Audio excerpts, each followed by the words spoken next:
Whoa, whoa. Hello there. My name is MrOpelepo, and I know that I haven't done a video in quite a while, but I'm here in this World of Warcraft. Mr. Pandaria, it's not out yet, but it released a patch, but Liz released a patch that brings some features into the game, but not all of them. Get a little taste, and we don't have to do as much downloading and installing when Miss Pandaria actually does come out. So right now I'm just going to be going over what I think is going to be, I guess, kind of the cookie cutter healing build for druids, although I know they made this talent system to get away from that cookie cutter thing, because before you just go on a website and look up your build and just plug it in to your talent. But now you get the chance to go through each one and see what they can do for you. And there's definitely a lot of different things you can actually do. I'm just thinking this is going to be best build. So what we're going to do is go through each one, tell you why I don't like it, or tell you why I like it and chose it. So right now I just chose Wild Charge, Cenarian Ward, Typhoon, Incarnation, and Ursol's Vortex. So we'll start with the level 15s. Feline Swiftness I don't think is as good as Wild Charge, although if Wild Charge wasn't here I would choose Feline Swiftness. I just like Wild Charge better. And I've been on the beta and I've tried all of these out. So that's just a bit of a background. Displacer Breast Beast. Breast. Why would it be breast? I don't know. Displacer Beast teleports the druid up to 20 yards forward and activates cat form and prowl. That would be very useful in, say, PvP while you're just like riding along, you see the enemy in the distance, do this, 20 yards forward, instant prowl. So it'd be nice for cat PvP. Kitty PvP. Or just any PvP, really, actually. And Wild Charge is the one I chose. So this is why you get all these different options, and I really do like the different options and what they can do for you. So non-shapeshifted, you can just fly to an ally's position. So that means if you're kind of like in a dungeon or something, and you're kind of just like straggling along in the back or something, you can just do that. Catch up with your group or something. This will probably be used in raids too as well. You can get that last heal in before you have to get in some before you have to go in a certain position where everyone is already. You can get the last heal and then do that and instantly be in that position.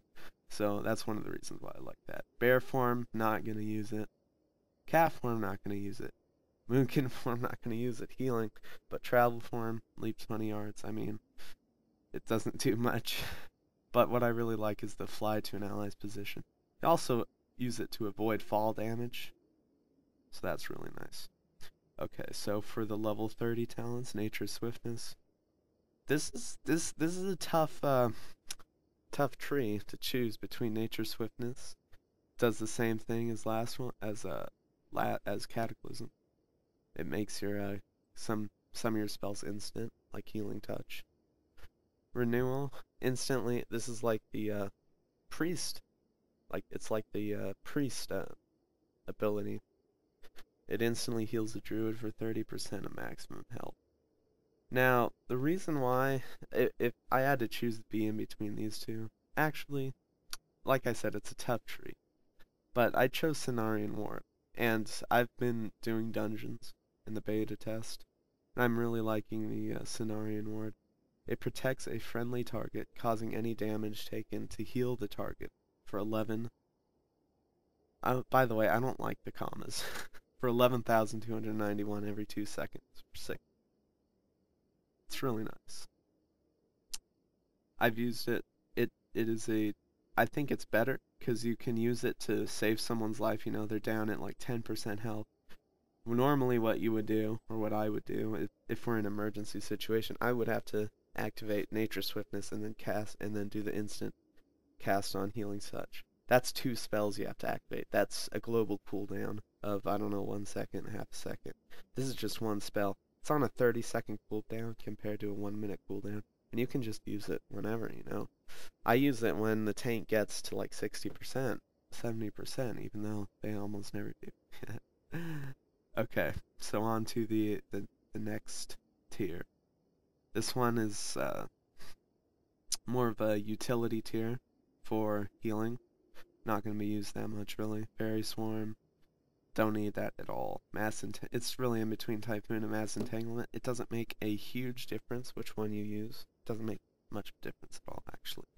I'm thinking that maybe in some raid encounter we'll have to use one of these to help CC, but I don't know. We'll just have to see what Blizz does with the raid encounters for Miss.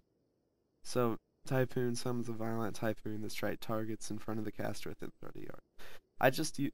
I pick this mainly for PvP. You know, like knocking them off the edge. I've always wanted to do that as a healer, get some kills as a healer. Or I don't know if that even counts as a kill actually. Okay, well, that's not much choice really. So on to the next tier, Soul of the Forest. Athena's Blessing grants a benefit which varies by your combat specialization. So Restoration, you gain 50% haste for your next spell when you cast Swift Mend. And for me, I cast Swift Mend quite a bit. Almost whenever it's off cooldown, actually.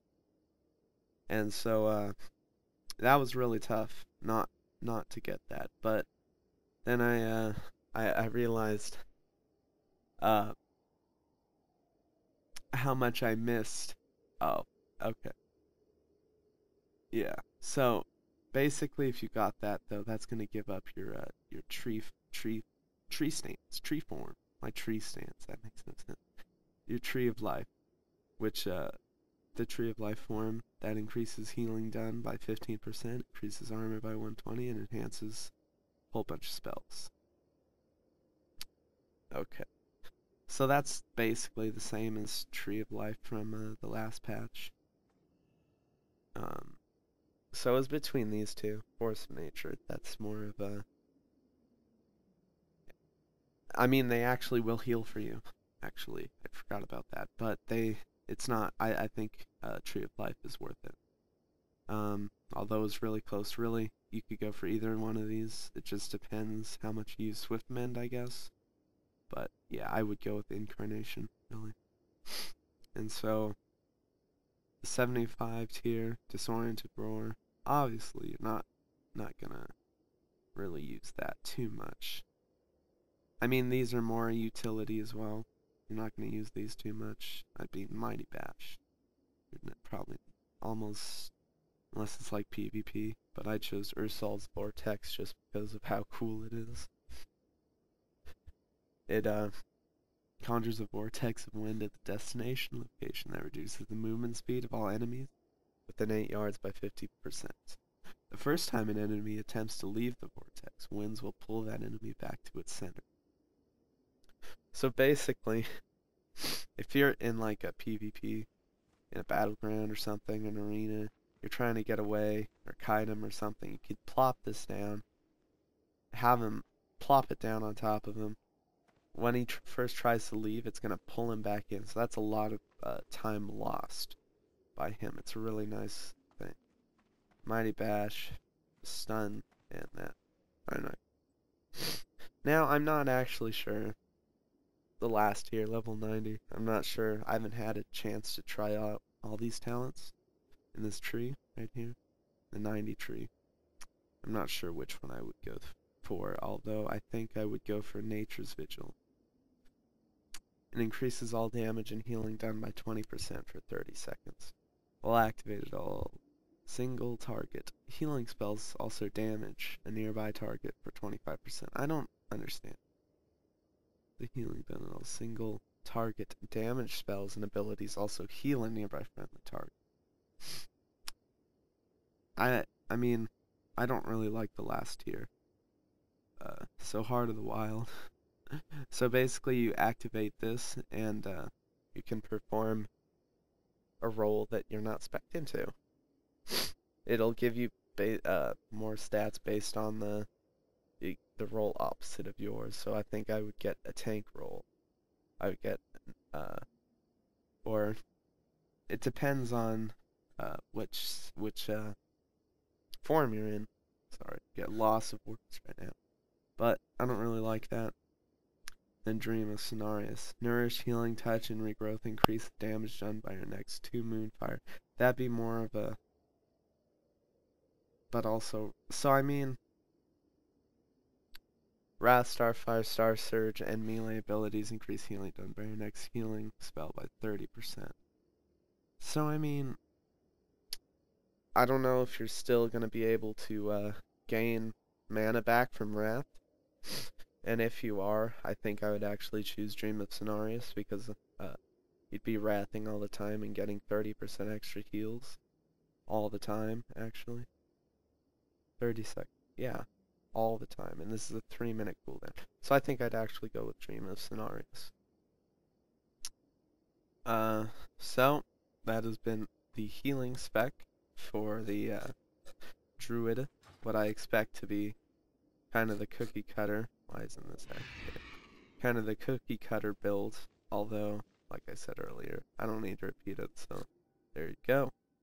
Alright, thanks for watching. This has been MrOpelepo, and I'll see you next time.